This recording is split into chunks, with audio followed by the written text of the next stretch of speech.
Eh bien, salut à tous les amis, c'est Geek et aujourd'hui on se retrouve pour une nouvelle vidéo. Dans cette vidéo, je vais vous raconter 3 anecdotes. Voilà, donc ces 3 anecdotes, en gros, c'est des anecdotes qui me sont arrivées voilà, dans ma vie, des petits trucs, voilà. Et en gros, il y a une fausse et 2 vraies. Du coup, il faudra trouver laquelle est la fausse et vous la mettrez dans les commentaires, voilà. Donc ne trichez pas, voilà. Dès que vous avez entendu ces 3 anecdotes, ben, vous mettez en commentaire. Et parce que je vais le dire à la fin, laquelle est la fausse bien sûr. Du coup, on va commencer par la première. N'hésitez pas du coup à liker la vidéo, à vous abonner et à activer la cloche des notifications. Et on va commencer par la première.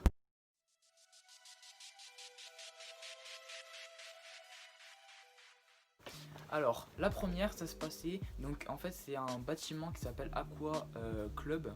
En gros, c'est un truc où il y a des toboggans, où il y a par exemple, en fait il y a une piscine à vagues et tout. Et il y a aussi un extérieur avec des toboggans, pareil, c'était l'été, etc. J'étais avec mon père, on était sur les transats, on bronzait, etc. Sauf que là je me suis dit, bon je vais aller me baigner un peu, mon père il dormait, il a pas vu que je suis parti. Je suis parti dans un espèce de petit bassin avec des bulles, etc. Je me suis dit, vas-y, on va se mettre là, chill et tout, tu vois. Sauf que là, il y a un groupe de mecs qui sont arrivés. Et il y a un mec, leur pote, il était un peu bizarre, tu vois. Genre vraiment. Et du coup, bah, moi, je suis arrivé, j'étais dans le bassin tranquille. Et le maître nageur, à ce moment-là, il est parti à l'intérieur. Parce qu'en fait, il faisait des rondes. Des fois, il partait à l'intérieur, des fois, il revenait. Voilà, tu vois, ils avaient une espèce de chaise là pour sauveteur. Et du coup, en fait, je me baigne, etc. Et là, les mecs qui commencent à s'approcher de moi. Du coup, je flippe un peu. Et là, il y a un mec, il va sous l'eau, il me prend par le pied. Moi, tu vois, je me débat et tout. Et là, il y a ses potes qui commencent à me tenir les bras et tout. Et ils me commencent à me couler. Du coup, j'arrivais presque plus à respirer. Et je me débat, je donne des coups de pied et tout. Enfin, j'essaie en tout cas, tu vois. Et bah, j'ai réussi. Voilà. J'ai réussi, heureusement. Bah, sinon, je serais pas là. Je serais déjà mort sous l'eau. Et en plus, à ce moment-là, le sauveteur il est revenu. Sauf que le sauveteur il a rien vu du tout. Il les voyait me couler, c'était normal, hein, alors qu'on n'a pas le droit de couler quelqu'un. Et du coup, bah, le sauveteur il s'en foutait. Et moi, bah, j'ai réussi à me débattre et aller direct voir mon père. Je lui ai expliqué et tout. On les a cherchés, ils avaient disparu. Et du coup, bah, je pense que c'est la journée qui m'a plus marqué parce que je retiens l'histoire comme si ça s'était passé hier. Et franchement, bah, ça m'a marqué à fond.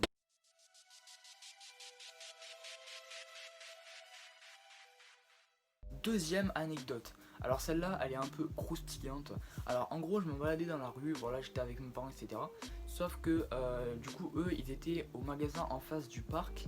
Et bon, j'étais un peu grand, j'avais 8 ans. Et en gros, il y a un camion qui est arrivé. Vous savez, la camionnette typique blanche et tout, tu vois. Genre un peu salie.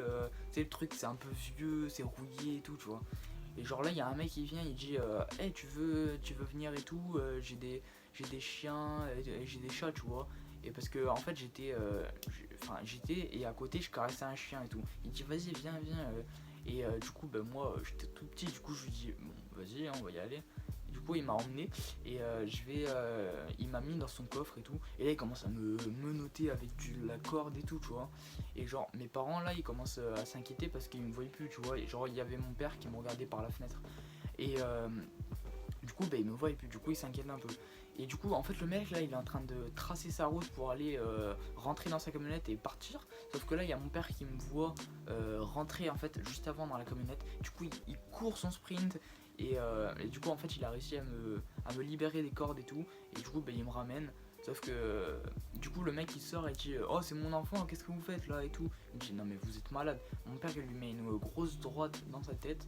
Et du coup, bah, on se barre. Et voilà. Ah ouais, ça c'était une longue histoire.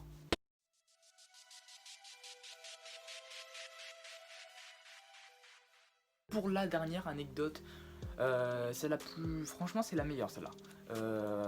C'était au moment d'Halloween. On était avec mon cousin, mon père, et j'étais chez mes grands-parents, voilà. Et en gros, je contacte les clown tueurs. Vous savez, à un moment, il y avait beaucoup de tendances. C'était les clown tueurs.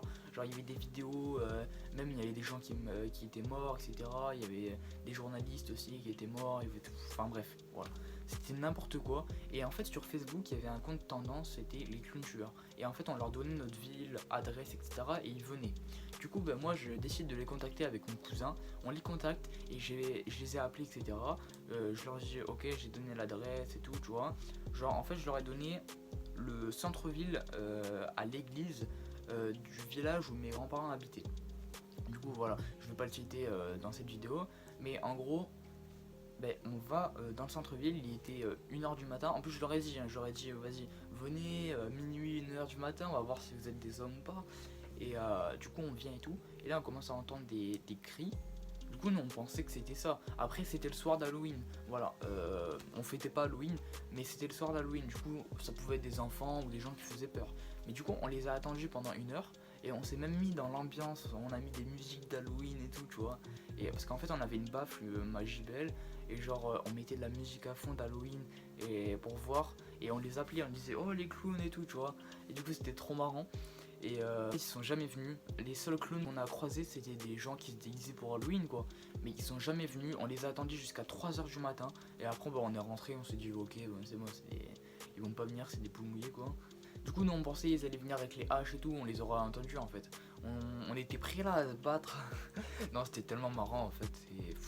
Et après je les ai appelés entre deux, ils ont répondu, ils ont dit on arrive. Et ça c'était vers 1h du matin tu vois. Du coup on s'est dit bah vas-y on reste là, attends. Et après il y a des jeunes, ils nous ont rejoints et tout, ils nous ont dit on les a contactés et tout. Sauf qu'en fait ils viennent pas, voilà. Et ils disent qu'ils viennent mais en fait ils viennent pas, ça fait quelques années qu'on le fait déjà.